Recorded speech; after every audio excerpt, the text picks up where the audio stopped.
Teachers eligibility test private schools के साथ साथ सरकारी स्कूल्स के टीचर्स के लिए क्यों इम्पोर्टेंट है और ये इम्तिहान क्यों आप सब लोगों ने देना है, ये मैं आपको क्लियर सी बात करना चाहूँगा। आज के इस पूरे वीडियो में इसकी वजाहत करके बताना चाहूँगा।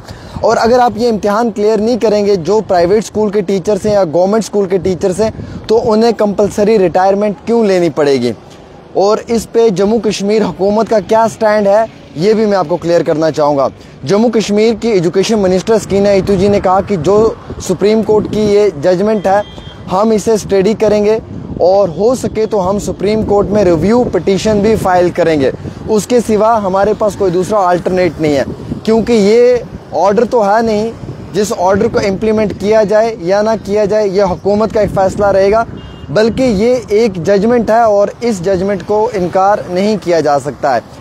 बड़ी खबर यह है कि टीचर्स एलिजिबिलिटी टेस्ट जो है वो 55 ईयर्स तक के उस्ताद को देना है और 55 ईयर से लेकर अगर वो 60 ईयर के बीच में है और प्रमोशन चाहता है तो उसे भी इस इम्तिहान को क्वालिफाई करना ही पड़ेगा। केरला की बात करें, तमिलनाडु की बात करें, यूपी की बात करें, आप वहाँ की स्टेट्स के अंदर वहाँ के टीचर्स ने इस जजमेंट को रिव्यू करने के लिए सुप्रीम कोर्ट में अपनी अर्जी जो है वो दायर कर दी है। और जम्मू कश्मीर के टीचर्स के पास भी यही एक अल्टरनेट है। कई सारे टीचर्स अब ये कहते हैं कि हमारी रिक्रूटमेंट के रूल्स डिफरेंट है, बट मैं आपको ये कहना चाहूँगा कि 2011 से पहले के टीचर्स हों या 2011 के बाद के टीचर्स हों, दोनों के लिए कंपलसरी है। चाहे वो प्राइवेट टीचर्स हों चाहे वो सरकारी टीचर्स हों, दोनों के लिए कंपलसरी है। 2019 में 370 को हटाने के बाद राइट टू एजुकेशन एक्ट जो है वो यहाँ पे लागू हो चुका है और उस एजुकेशन एक्ट के तहत कई सारी चीज़ें जो हैं वो अब जम्मू कश्मीर में लागू होती हैं। तो जो कानून पूरे देश के लिए है, वही कानून अब जम्मू कश्मीर के रिक्रूटमेंट रूल्स में आएगा। आपको मालूम है कि नईम अख्तर जब एजुकेशन मिनिस्टर थे उस समय में भी ये कानून को ऑन टेबल तो ज़रूर किया गया था, इसके ऊपर चर्चा हुई थी, लेकिन फिर इसको रोक दिया गया था। लेकिन अब एक बारी फिर से इसके ऊपर चर्चा होना शुरू हो चुकी है। मैं आपको ये भी क्लियर करना चाहूँगा, साफ अल्फाजों में इसकी वजाहत करना चाहूँगा कि हमारे पास जो इतला है उसके मुताबिक जो टीचर्स एलिजिबिलिटी टेस्ट है ये आपने क्लियर करना है विद इन 2 ईयर्स। और ये अपॉइंटमेंट जो हुई है बिफोर टीचर एलिजिबिलिटी टेस्ट में 2011 से पहले या उसके बाद, उसमें जितने भी टीचर्स आते हैं, चाहे वो प्राइवेट स्कूल्स के या गवर्नमेंट स्कूल्स के, फर्दर अपनी जॉब को सिक्योर करने के लिए और कंपलसरी रिटायरमेंट ना लेने के लिए और प्रमोशन के पूरे बेनिफिट्स लेने के लिए सुप्रीम कोर्ट के इस जजमेंट का जो है वो उन्हें एहतराम करना होगा। अनलेस अगर उन्हें 5 साल उनकी रिटायरमेंट को हैं और उस 5 साल के समय में उन्हें प्रमोशन नहीं आ रही है तो उनके लिए कंपलसरी नहीं होगा। अगर उन लास्ट के 5 सालों में भी उस टीचर की प्रमोशन है तो उसके लिए भी मैंडेटरी है। राइट टू एजुकेशन एक्ट 2009 के तहत आपको मालूम है कि हमारा जो 14 ईयर्स ऑफ एज जो fundamental right under article 21A of the constitution है, इसको हम मद्देनजर रखते हुए कई सारी बातों के ऊपर वजाहत कर सकते हैं।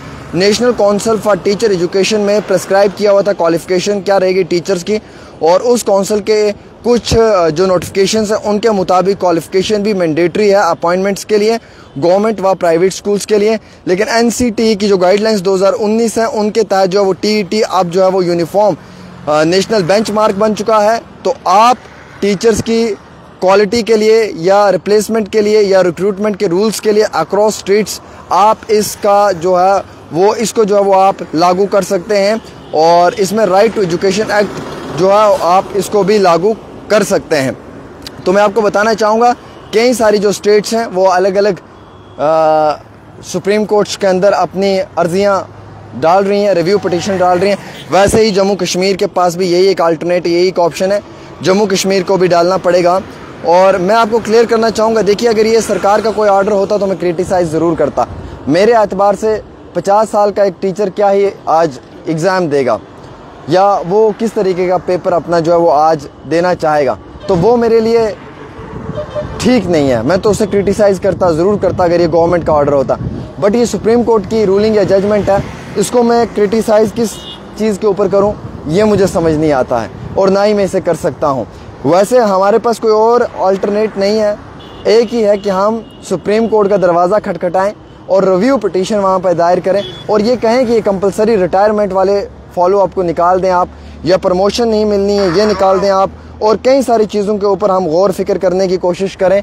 और हम ये कहें कि टीचर्स एलिजिबिलिटी टेस्ट जो प्राइवेट और सरकारी स्कूलों के लिए कंपलसरी या मैंडेटरी किया हुआ है, इसका कारण क्या है, ये सारी चीज़ें भी हम जो हैं वो सुप्रीम कोर्ट के आगे ही पेश कर सकते हैं।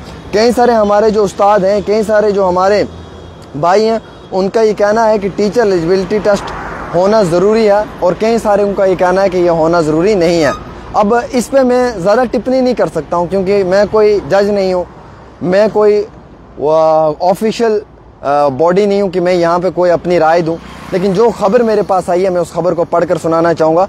जम्मू कश्मीर की एजुकेशन मिनिस्टर सकीना इतू जी ने भी कहा है कि हम जो है वो इसकी स्टडी करेंगे, और हो सके तो सुप्रीम कोर्ट का दरवाज़ा बाकी स्टेट्स की तरह हम भी खटखटाएंगे और अपने अदल और इंसाफ की मांग वहाँ से ज़रूर करेंगे। अब इस पे जो है वो आप लोगों को स्टडी करने की ज़रूरत है, और उसके बाद अगर आपको लगता है तो इस पे जो है वो आपने सुप्रीम कोर्ट का दरवाज़ा खटखटाना है। बाकी मज़ीद आपको क्या लगता है इसमें, आप भी अपनी राय ज़रूर दें।